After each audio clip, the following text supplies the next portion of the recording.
आठराखीन मालिकेच्या आजच्या भागामध्ये आपण पाहणार आहोत की आलोकला आता जाग आलेली असते. तेच त्याच्या बाजूला आता आरव बसलेला असतो आणि आरव त्याला म्हणत असतो की ओके आहेस ना. मग तेव्हाच ना आरवला तो सांगतो की नाही, जरा डोकं जड झालं आहे. मग आरव त्याला म्हणतो की थांब, मी तुला गोळी देतो, तू गोळी खाल्लंस ना की तुला बरं वाटेल. मग आता आरवने आधीच गोळी वगैरे रेडी ठेवलेली असते, कारण त्याला माहिती असतं की तसाही आता आलोकच्या गोळ्यांची वेळ झालेली आहे. मग आता तो त्याची काळजी करत त्याला गोळी वगैरे त्याच्या हातात देतो. ती गोळी खाल्ल्यानंतर आता त्याला थोडं रिलॅक्स वाटत असतं. तेच आता दुसरीकडे पाहायला मिळत असतं की इकडे आता आरव आलोकला विचारतो की काय झालं होतं, तू इतका हायपर का होतोस अशा वेळेला. मग तेव्हाच तो म्हणत असतो की त्या सुलक्षणा. मग आता सुलक्षणाचं काय. मग तेव्हाच आलोक सांगतो की त्या सुलक्षणाला जराही कळत नाही. मी किती वेळा सांगितलं आहे की त्या मुलीला माझ्यासमोर आणायचं नाही, तरीसुद्धा सारखं सारखं सारखं सारखं त्या मुलीला माझ्यासमोरच आणतात. मग तेव्हाच इकडे प्राजक्ताबद्दल बोलतोयस का तू. मग आलोक अजूनच रागाने आरवकडे बघत असतो. मग आरव म्हणतो की मी तुला विचारलं. मग आलोक सांगतो की हो, त्याच मुलीला मी 10 वेळा सांगितलं आहे की माझ्या नजरेसमोर यायचं नाही, तरीसुद्धा एवढं बोलूनही तरीसुद्धा ती येत राहते आणि मग त्या गोष्टींचा मला राग येतो. आणि म्हणूनच तर मग मी म्हटलं ना, या सगळ्या गोष्टी मला नाही आवडत आहेत. मी आता तुला म्हणतोय की ह्या सगळ्या गोष्टी अशा कशा काय होऊ दे नाही. काही झालं तरीसुद्धा मी ह्या सगळ्या काही गोष्टी होऊ देणार नाही, कारण त्या मुलीला ना आपल्या घरात जराही जागा नाही आहे. तिला ह्या घरात जराही मी उभं करणार नाही, असंही आता तो म्हणत असतो. तेच आता दुसरीकडे पाहायला मिळत असतं की आरव आता कसा कसा ना त्याला शांत करत असतो. आणि मग आता आरव जेव्हा या सगळ्या गोष्टीतून ना शांत करायचा प्रयत्न करत असतो, तेव्हा आता आलोक त्याला सांगतो की या सगळ्यामध्ये ना खरं तर मला कळत नाही कधी कधी की कसं मॅनेज करावं ते. आरव म्हणतो की ठीक आहे, मला आता काही गोष्टी कळत आहेत. तुझं एवढंच म्हणणं आहे ना की तुझ्या रूममध्ये कोणी यायला नको. मग आता मी सोडून ना तुझ्या रूममध्ये दुसरं कोणीही येणार नाही, असंही आता म्हटलं जातं. आता डोक्याला हात लावून घेतलेला असतो आलोकने, कारण आहे ना त्याला खूप जास्त असा राग येत असतो. मग तेव्हाच इकडे आता पोलीस स्टेशनमध्ये कौस्तुभला ठेवलेलं असतं जेलमध्ये, आणि कौस्तुभला भेटायला आता तिकडे तृप्ती आणि प्राजक्ता आलेले असतात. तृप्ती आता कौस्तुभला म्हणत असते की मला माहिती आहे की हे सगळं काही तू केलेलं नाहीस ते. ती फक्त वरवर तेवढं बोलत असते, पण मनातून ती बरोबर ओळखून असते की या सगळ्या काही गोष्टी ज्या आहेत ना त्या कौस्तुभनेच केलेल्या आहेत. तरीसुद्धा तेवढ्यापुरती का होईना ती आता बोलत असते. इथे आता तृप्ती पोलिसांना विनवणी करत असते आणि म्हणत असते की प्लीज ना माझ्या नवऱ्याला सोडा ना, माझ्या नवऱ्याने काहीसुद्धा केलेलं नाही आहे, असंही आता म्हटलं जातं. मग जेव्हा ह्या सगळ्या काही गोष्टी सांगितल्या जातात, तेव्हा मात्र आता प्राजक्ता चांगल्या पद्धतीने पोलिसांशी बोलण्याचा प्रयत्न करत असते. ती पोलिसांना सांगत असते की खरंच दादाने माझ्या काहीच केलेलं नसणार आहे, तुमचा गैरसमज झाला आहे, तुम्ही माझ्या दादाला आतमध्ये टाकले, खरंच हो आमचा दादा तसा नाही आहे, असंही प्राजक्ता पोलिसांना नम्रपणे सांगत असते. पण इकडे तृप्तीला माहिती असतं की नक्कीच नाही ह्याने चोरी केलेली असणार आहे. पण आता तृप्ती इथे पोलिसांसमोर उगाच ना ॲक्टिंग करत असते, कारण तिला आता कौस्तुभला सोडवायचं असतं ना, यासाठी तिची ही नाटकं सुरू असतात. आणि जेव्हा ही नाटकं ती करत असते ना, तेव्हा मात्र पोलीस म्हणत असतात की तुम्ही इथे रडून काहीच होणार नाही आहे, कारण त्यांचं CCTV फुटेजमध्ये सगळं काही दिसत आहे. आता तर त्यांना एका दिवसासाठी पोलीस कोठडी आणि त्याचनंतर पुढे ना आता त्यांना हे सुद्धा अरेंज व्हायला लागणार आहे. म्हणजेच ना त्यांना आता उद्या कोर्टातच हजर करतील. कोर्टात हजर केल्यानंतर ना तिथेच काय ते समजेल, आणि जेव्हा तिथे या गोष्टी समजतील तेव्हा कमीत कमी त्यांना ना 10 वर्षाची तरी शिक्षा होईलच होईल, असंही आता म्हटलं जातं. ही गोष्ट ऐकूनच ना आता काय करावं आणि काय नाही ना हे काही म्हणून सुधरत नसतं. सगळीकडनं ना असे हातपाय गळून झाल्यासारखे झालेले असतात. कौस्तुभलाही हा खूप मोठा धक्का असतो, कारण कौस्तुभनेही कधीच विचार केला नव्हता की त्याच्यासोबत या सगळ्या काही गोष्टी घडतील. आता तृप्ती कौस्तुभकडे गेलेली असते आणि कौस्तुभ समोर जाऊन ती रडारड करत असते. कौस्तुभला म्हणत असते की तू नको टेन्शन घेऊ, मी बघते काहीतरी. तेच आता तिथे हवालदार येतात आणि मात्र इकडे असणाऱ्या तृप्तीला लांब करत असतात. तृप्ती म्हणत असते की मला भेटू तरी द्यावं माझ्या नवऱ्याला, पण आता प्राजक्ता ती आता तृप्तीला घेऊन बाहेर जाते. तर दुसरीकडे मात्र आता जेव्हा घरामधून अटक करून घेऊन गेलेले असतात कौस्तुभला, तेव्हा आजूबाजूच्या लोकांनी पाहिलेलं असतं. आजूबाजूच्या लोकांनी पाहिल्यामुळे ना आता मात्र सगळीजणं तिथे जमा होतात आणि येऊन मामांना मामीला खूप काही सुनावत असतात. आणि तुम्ही तुमच्या मुलावर हे संस्कार केले आहे का? कौस्तुभ तर चोर निघाला, म्हणजे तुम्ही इतके दिवस जी काही फ्री सेवा देताय, म्हणजे वैद्यबुवा तुम्ही कोणाकडनं एकही रुपया घेत नाही, त्याचं आता कारण कळलं. म्हणजे तुम्हाला पैसे कमवायचं साधन आहे, म्हणूनच तर तुम्ही हे सगळं काही फ्रीमध्ये उपचार करून देताय, हेही आता बोललं जात असतं. जेव्हा आता हे एवढं सगळं बोललं जातं ना, तेव्हा मात्र बिचारे वैद्यबुवा जे आहेत ना, ते शांतपणे ह्या सगळ्या काही गोष्टी ऐकून घेत असतात. त्यांनाही आता कळत असतं की ह्या सगळ्यामध्ये आपल्या मुलाची चूक आहे, पण आपल्याला ऐकून घ्यावंच लागणार. तेच आता दुसरीकडे त्या बाजूच्या काकू असतात ना, त्यासुद्धा म्हणत असतात, काय हो कौस्तुभ एवढा पैसे घेऊन येतो म्हणूनच तर तुम्ही हे सगळं करता काय गं भाग्या, तुझं काल लग्न मोडलं आणि आज हे, म्हणजे एकामागोमाग एक संकट काय तुमच्या वाटेलाच आहेत की काय, असंही आता बोललं जात असतं. तेच दुसरीकडे आता एवढं सगळं जेव्हा ती बाजूची काकू बोलत असते ना, तेव्हा भाग्याचं डोकं सटकतं, कारण भाग्याने खूप काही ऐकून घेतलेलं असतं. जे येईल तोंडाला येईल ते आता ही लोक बोलत असतात आणि त्या गोष्टीचा भाग्याला प्रचंड असा राग येतो. भाग्या बोलत असते की आता बस झालं, पुरे झालं, इथून पुढे ना एकही शब्द मी ऐकून घेणार नाही आहे. आणि काकू तुम्ही आम्हाला सांगताय का? मला सांगा, तुमचा मुलगा दुबईला कमवायला जातो, तिथून एकही रुपया तुम्हाला पाठवत नाही, तेव्हा काय येतं रडत रडत माझ्या आईकडे या सगळ्या गोष्टी सांगायला? हां, मग आता भाग्याने तिच्या दुखऱ्या नसीवर पाय दिल्याबरोबर आता ती बाईसुद्धा शांत राहते, कारण आता भाग्यालाच कडक म्हणून उभं राहावं लागणार होतं तिच्या फॅमिलीसाठी, कारण तिला कळत होतं की सगळीजणं येऊन आपल्याला नाही ते बोलणार आणि ह्या माणसांचं बोलणं ऐकत गेलो तर ह्याचा सगळ्यात जास्त मोठा त्रास आपल्या कुटुंबाला होणार हे भाग्याला माहिती होतं. म्हणूनच त्या सगळ्या सिच्युएशनमध्ये ना आता भाग्या जी आहे ती आता या सगळ्यांना चांगलं उत्तर देत असते. तेच आता भाग्या सगळ्यांना सांगत असते की आमचा कौस्तुभ दादा ना व्यवस्थित आहे, चांगला आहे, उलट ना एवढे वर्ष तुम्हीसुद्धा इथेच राहता आमच्याबरोबर आणि तुम्हालासुद्धा माहिती आहे कौस्तुभ कसं आहे ते, उलट तुम्हीसुद्धा म्हणायला हवं की काहीतरी पोलिसांचं चुकतं आहे, कौस्तुभची तुम्ही साईड घ्यायला हवीत, पण नाही, तुम्ही उलट आरोप करायला इथपर्यंत आलायत. आता असं बोलून ना कसं भाग्याने त्या माणसांना तिकडनं हाकलून दिलेलं असतं. जसं आता भाग्या त्या माणसांना तिकडनं हाकलून देते ना, तसं आता तिकडनं ते निघून जातात. तेच आता सुलक्षणा अंबिका बाहेर वाट बघत असतात. तेच आरव तिथे येतो. आरव जसा तिथे येतो ना, तेव्हा सुलक्षणा तिला म्हणत असते की काय झालं आहे.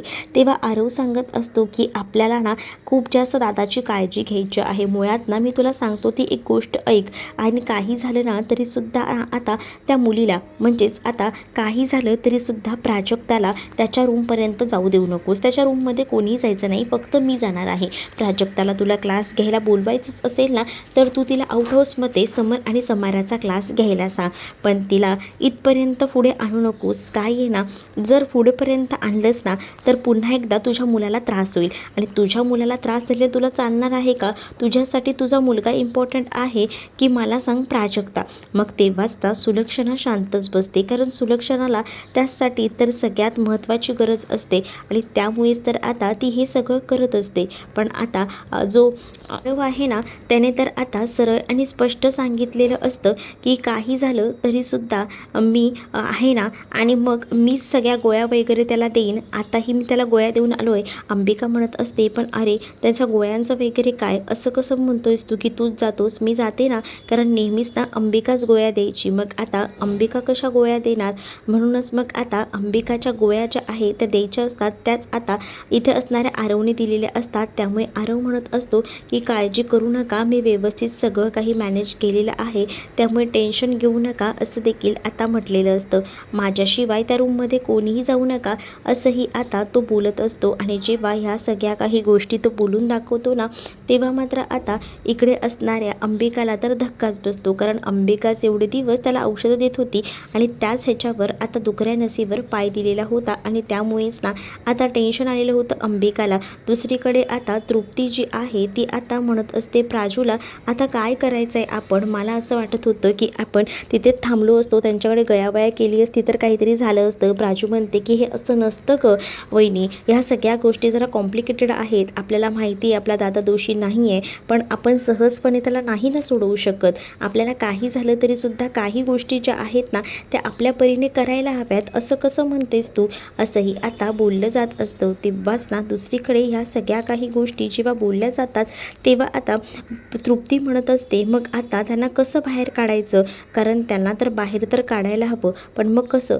मग तेव्हाच ना प्राजक्ता जी आहे ती म्हणत असते की आपण ना अन्यायाविरुद्ध लढायचं. मग अन्यायाविरुद्ध लढणं वगैरे हे बोलणं ना सोपं आहे, यासाठी ना तितकीच मेहनतसुद्धा घ्यावी लागते. आणि मला असं वाटत नाही की हे सगळं ना असं काही शक्य आहे. त्यापेक्षा आपण दुसरं काहीतरी विचार करूया. मी काय म्हणते, आपण सुलक्षणा मॅडमकडे जाऊया का, त्यांना लगेच ना आपल्या कौस्तुभला बाहेर काढतील. पण आता सुलक्षणा मॅडम नाही असाच विचार ना आता ती करत असते. कारण आता सुलक्षणाकडे कोणत्या तोंडाने ती जाणार होती, कारण त्या दिवशी जे काही प्रकार घडला होता, त्याने गळा वगैरे दाबला होता, तो सगळा प्रकार ना आता प्राजक्ताला ताजा टवटवीत आठवत असतो. आणि त्याचबरोबर त्याला ना आता प्रीतीचं बोलणंसुद्धा आठवतं की ती प्रीतीने सांगितलेलं असतं की तुला जरा जरी काही वाटत असेल तर तू रिटर्न येशील. म्हणजेच आता प्रीतीने सुद्धा सुनावलेलं असतं. त्यामुळे मग ती विचार करते की नाही, तिथे जाऊन आता काहीच उपयोग नाही आहे. तेच आता तृप्तीला प्राजक्ता समजावते आणि प्राजक्ता सांगत असते की वहिनी, माझं आणि सुलक्षणा मॅडमचं बॉन्ड जे आहे ते इतकंही एवढं नाही आहे, आणि मी त्यांना जाऊन काय सांगू की माझ्या भावाने ऑफिसमध्ये चोरी केली आहे. हे सगळं काही कसं वाटतं, नको. त्यापेक्षा ना आपण दुसरा काहीतरी पर्याय बघूया, आपण आपल्या परीने वकील वगैरे करूया. मग तेव्हाच तिला आता तृप्ती म्हणत असते की कसं शक्य आहे, आपल्याकडे इतके पैसे आहेत का, एखादा चांगला वकील बघायला.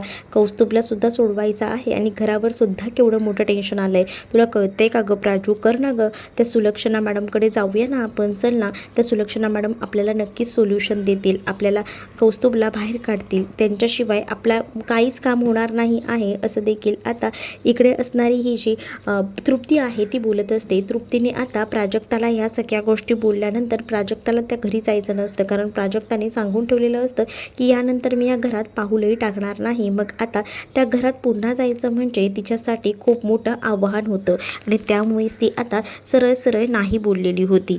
मग आता जेव्हा ती ह्या सगळ्याला नाही बोलते तेव्हा मात्र आता तृप्ती पॅनिक झालेली असते. आणि तृप्ती म्हणते मग आता कसं सोडवायचं आहे. तेच आता प्राजक्ताच्या फोन आलेला असतो. प्राजक्ताच्या फोनवर जसा फोन दिसतो की सुलक्षणाचा फोन आला आहे, हे दिसल्यानंतर मात्र आता खूप मोठा धक्काच ना तृप्तीसाठी असतो. तृप्ती म्हणते की उचल ना फोन, बघ ना काय म्हणतायत ते. आणि मग असं बोलून आता फोनसुद्धा उचलला जातो. मग तेव्हाच ना आता इकडे प्राजक्ता जी आहे ती म्हणत असते की काय झालं सुलक्षणा मॅडम. सुलक्षणा सांगत असते की मला जरा भेटायला ये. मग आता काय झाला आहे हा मोठा प्रश्न असतो. सुलक्षणा प्राजक्ताला म्हणत असते की मला माहिती आहे तू खूप मोठ्या अडचणीत आहेस, ते मला काही सांगू नकोस, तू आत्ताच्या आत्ता मला भेटायला ये, असं देखील आता म्हटलं जातं. आता एवढं जर आपल्याला बोलवत असतील तर आपण इथे कसं थांबणार. त्यामुळेच आता तिने सुद्धा निर्णय घेतलेला असतो की आपण पटकन जाऊन भेटायचा. इकडे मात्र सुलक्षणाच्या डोक्यामध्ये काही ना काही कल्पना सुचत असतात, कारण तिला आता काही झालं तरीसुद्धा ना प्राजक्ताला टेन्शन असतंच, कारण तिथे आता आलोक तिला भेटणार असतो आणि आलोकच्या समोर जायचं म्हणजे तिच्यासमोर मोठं आव्हान होतं. तेच आता इकडे दुसरीकडे पाहायला मिळत असतं की ह्या सगळ्या काही गोष्टी तर होत असतानाच इकडे आता भाग्याना खूप जास्त रडत असते. भाग्या जेव्हा खूप जास्त रडत असते तेव्हा तिने आता दार वगैरे लावून घेतलेलं असतं. तेच आता मामाला अचानकपणे त्रास होऊ लागतो. मामाला अटॅकचा जसा त्रास होतो ना तसं मात्र मामा जे आहे ते आता छातीला वगैरे हात लावून बसलेले असतात. जसं आता मामा पडायला लागतात तसंच सगळ्यांचं लक्ष जातं. सगळेजण पाहतात की काय झालं आहे. मग आता तोपर्यंत ना मामा जे आहे ते आता चक्क बेशुद्ध झालेले असतात आणि ते खाली कोसळतात. मामांना असं काय झालं आहे आणि अशा गोष्टी कशा काय घडल्या हा मोठा प्रश्न ना आता पडलेला असतो. आणि मग आता मामा हे आता अशा मनस्थितीत असतात की ह्या सगळ्या गोष्टीतून आता मामांना बाहेर काढायचं आहे. मग घरात सगळ्यांनाच टेन्शन येतं. मामा अचानक चक्कर येऊन पडल्यामुळे की जण टेन्शनमध्ये येतात आणि तातडीने आता त्यांना हॉस्पिटलमध्ये घेऊन जायला लागतं. म्हणजेच मामांची परिस्थिती खूप जास्त नाजूक असते, त्यांना अटॅक आलेला असतो आणि त्यामुळे हॉस्पिटलमध्ये इमर्जन्सीमध्ये आता भाग्या आणि इतर लोकंसुद्धा घेऊन जातात. कारण त्यांना आता काही झालं तरी एवढा वेळ त्यांना बाहेर ठेवू शकणार नव्हते आणि त्यासाठी आता पटकन ते लोक आवरतात आणि हॉस्पिटलमध्ये घेऊन जातात. हॉस्पिटलमध्ये ॲडमिट करतात. ॲडमिट केल्यानंतर टेन्शन असतं की काय होतं आहे काय नाही, अनेक प्रश्न आता सारखे पडत असतात. कारण आहे ना, काही झालं तरी त्यांना वाटत असतं काय झालं असेल. डॉक्टरांनासुद्धा आता विचारलं जातं की काय झालं आहे, ऑल ओके ना. तेव्हा डॉक्टर म्हणतात की आम्ही चेक करतोय, आम्हाला थोडा इश्यू वाटतोय असंही डॉक्टरांनी सांगितलेलं असतं. डॉक्टर जेव्हा ह्या सगळ्या काही गोष्टी सांगतात तेव्हा अजूनच टेन्शन आलेलं असतं भाग्याला आणि इतर लोकांनासुद्धा. तेच आता डॉक्टर म्हणत असतात की ICUमध्ये तर स्टेबल केलं आहे, थोडं थांबा आम्ही बघतो की काय होतं आहे ते. आणि असं बोलून आता त्यांना आतमध्ये नेलं जातं. तेच इथे चारू खूप जास्त घाबरलेली असते. चारू म्हणत असते की काय होईल काय नाही, कारण चारूला ना मनातून भीती वाटत असते.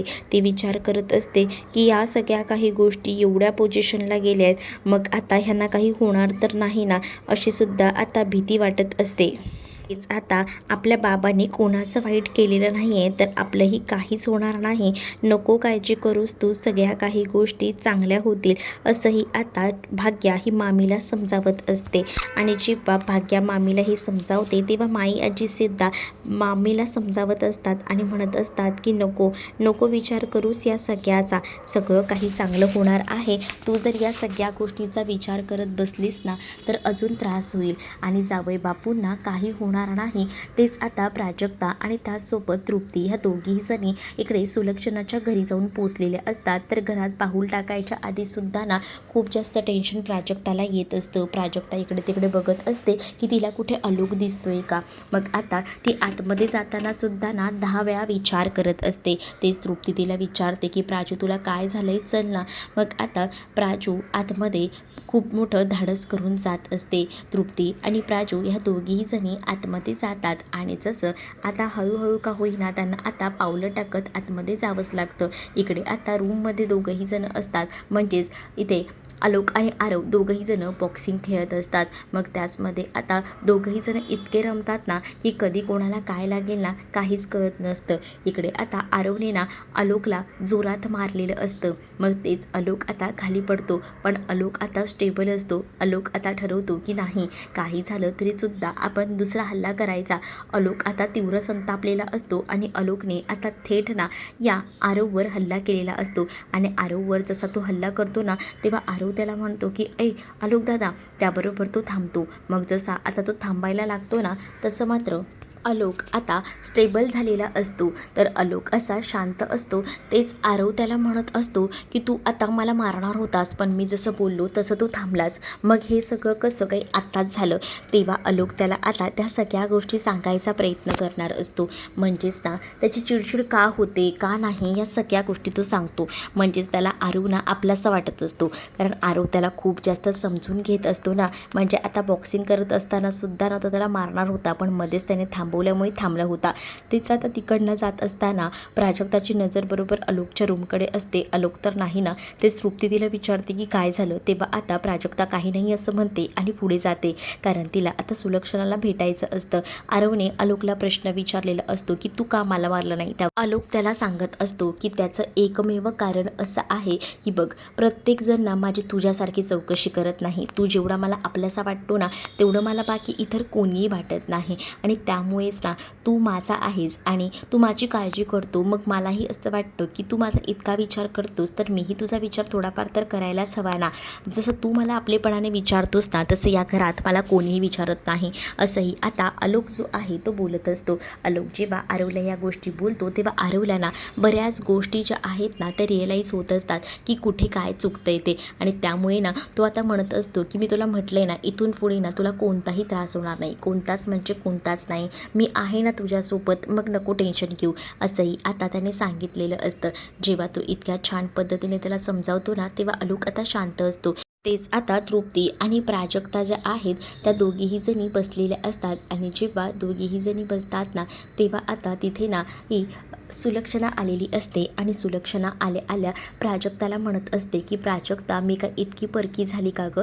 तुझा भाऊ चोरी करून तुरुंगात गेलाय ह्या गोष्टी मला कळल्यात आणि मग या सगळ्याबद्दल तू मला का नाही सांगितलंस? तेव्हाच ना प्राजक्ता थोडी घाबरलेली असते. प्राजक्ता म्हणत असते की नाही मॅडम. मग आता प्राजक्ताला सुलक्षणा सांगत असते की तुझी परिस्थिती मी समजू शकते आणि मी तुला या आधीसुद्धा सांगितलं आहेस की तू या घरातल्यासारखीच आहे. तुला जरी काही अडचणी आल्या तर तू बिनधास्तपणे बोलत जा, तू असं काही करत नको जाऊस. तेच आता इकडे प्राजक्ताला थोडीशी घाबरलेली दिसते. तेच पुढील भागात मध्ये पाहायला मिळतं की आता डॉक्टरांनी चेक वगैरे केलेलं असतं मामांना आणि अँजिओप्लास्टी करायची आहे सांगितलं जातं. मग त्यासाठी 10 लाख रुपये खर्च डॉक्टरांनी सांगितलेला असतो आणि हे सगळं ऐकून भाग्या आणि त्याचबरोबर मामीला धक्का बसतो, कारण आधीच त्यांच्याकडे ऑलरेडी देणेकरांचे पैसे द्यायचे असतात. आता हा अटॅक आलाय त्यामुळे होत असतं हे सगळं काही. तेच आलोक आरवशी बोलत असतो आणि म्हणत असतो की मला ना ती सुलक्षणाबाई डोक्यात जाते, ती प्राजक्ताला सारखं बोलवते ना म्हणून.